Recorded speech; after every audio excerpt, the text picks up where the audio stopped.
இடம்பொருள் நேயர்களுக்கு வணக்கம். பாகியலட்சுமி சீரியல் ஆரம்பிச்சதுலேருந்து பல சூப்பரான திருப்பங்கள்லாம் அப்பப்போ நடந்துட்டு இருக்கிறதுனால தான் இந்த சீரியல் வந்து நம்பர் 1, நம்பர் 2, நம்பர் 3 இந்த 3 பொசிஷனுக்குள்ளே தான் ரொம்ப வருஷமாகவே இருந்துட்டு இருக்குன்னு வச்சுக்கோங்க. ஸோ அதில் முதல்ல எடுத்தோன்னா வந்து பார்த்தீங்கன்னா வந்து கோபி பாக்கியாவை போட்டு கொடுமைப்படுத்துறதும் அப்போ வந்து பாக்கியா எப்படி ஒவ்வொருத்தரையும் தப்பிக்கிறாங்கிறத வச்சு தான் டிஆர்பி ஹையரான விஷயங்கள்லாம் வரும். பாக்கியா திடீர்னு ஒரு பெரிய கான்ட்ராக்ட் எடுத்து சமைச்சு கொடுத்ததுக்கப்புறமா பணத்தை ஃபுல்லாக ஏடிஎம் ஃப்ராடில் தொலைச்சதுக்கப்புறமா வந்து கோபி இவங்களை வீட்டை விட்டு துரத்தி விடுறதுக்காக வந்து ட்ரை பண்ணுறது.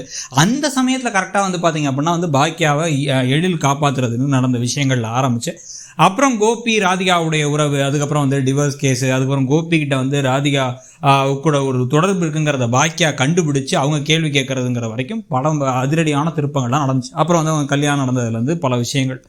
ஸோ இதுக்கப்புறம் குட்டி குட்டி விஷயங்களாக தான் வந்து கணேஷ் விவகாரம், அப்புறம் அந்த செடியன் மாலினி விவகாரம்லாம் நடந்து கதையில் வந்து ஒரு ஸ்ட்ரெயிட் லைனே இல்லாமல் எங்கெங்கேயோ போதே கதை அப்படின்னு யோசிச்சுட்டு இருக்கும் போது தான் பாக்கியாவுக்கு பழனிசாமி கூட கல்யாணம். இன்னொரு பக்கம் வந்து பார்த்தீங்க அப்படின்னா வந்து இப்போ ராதிகா திடீர்னு கர்ப்பமாயிட்டாங்க. கோபி இந்த வயசில் அப்பாவாக போகிறாரு, இந்த குடும்பத்தை எப்படி பாதிக்க போகுதுங்கிற கதையை கொண்டு வந்தாங்க. அதுக்கப்புறம் வந்து பார்த்தா வந்து ராதிகாவுக்கும் கோபி கடையில் ஒரு பெரிய விரிசல் வர மாதிரி வந்து ஈஸ்வரி தான் தள்ளி விட்டாங்க, அந்த கரு கலைஞ்சிருச்சு அப்படிங்கிற கதையெல்லாம் கொண்டு போய் எப்படியோ சுற்றி கடைசியில் வந்து ஒரு இடத்துக்கு கொண்டு வந்து நிறுத்தியாச்சு இப்போ கதையை. ஸோ இப்போ கடைசியாக வந்து ராதிகாட்ட வந்து கோவப்பட்டு கோபி உன்னை நான் கல்யாணம் பண்ண தான் தப்பு, உன்னை பார்த்ததே தப்புன்னு சொன்னதாகட்டும், ராதிகா நீ என்ன எனக்கு வார்க்க கொடுத்தது உன்னால தான் நான் நிம்மதி இல்லாமல் இருக்கேன்னு அவங்க சொன்னதாகட்டும், இதெல்லாம் நடந்தபோது நம்ம என்ன நினச்சோம் அப்படின்னா இந்த கதை இதோட முடிய போகுது போல, இவங்க 2 பேரும் விவாகரத்து வாங்கிட்டு அவ்வளோதான் சீரியல் முடிஞ்சிடும் அப்படின்னு நினச்சிக்கிட்டு இருந்தா அதான் இல்லை, இதெல்லாம் ஒரு கமாதான், முற்றுப்புள்ளி இல்லை அப்படிங்கிற மாதிரி அடுத்தடுத்த விவகாரங்கள் நடக்குது. இப்போ வந்து இன்னமும் வந்து இப்போ பாக்கியா தான் ஏதோ தப்பு பண்ண மாதிரி ராதிகா கோவப்படுறாங்க. இவங்க தப்பான ஒரு குற்றச்சாட்டை கொடுத்து அபாண்டமான படியை சுமத்தி பாக்கியா மையூ சொன்ன உண்மையை வச்சு காப்பாற்றி கூட்டந்தா உண்மையை சொன்ன மையோவை விட்டாங்க. ஆனால் வந்து எதுக்கு என் பிள்ளைய கோர்ட் வரைக்கும் கொண்டு வந்தீங்க அப்படின்னு இப்போ மட்டும் அப்படியே ஓவர் நல்லவங்களாட்ட இப்போ பல பேச்சுகள்லாம் ராதிகா பேசிகிட்டு இருக்காங்க. அதுக்கும் வாயை மூடிட்டு இருக்காங்க பாக்கியா. இப்போ அடுத்து என்ன நடக்க போகுது அப்படின்னு சொல்லி பார்த்தா திடீர்னு கதையில் அனிதா சம்பத் வர போகிறாங்க அப்படிங்கிறாங்க. அனிதா சம்பத் என்னப்பா ரோலில் வரப்போகிறாங்க இந்த கதையில்? இதுக்கப்புறம் ரோல்லாம் வந்து இப்போ வந்து செடியனுக்கு மாலினி அந்த விவகாரம் முடிஞ்சிருச்சு, எழில் விஷயங்கள்லாம் முடிஞ்சிருச்சு, இவங்க எதுக்கு புதுசாக ரோல் அப்படின்னு பார்த்தா அது கடைசியாக ஒரு சமையல் போட்டியாம்.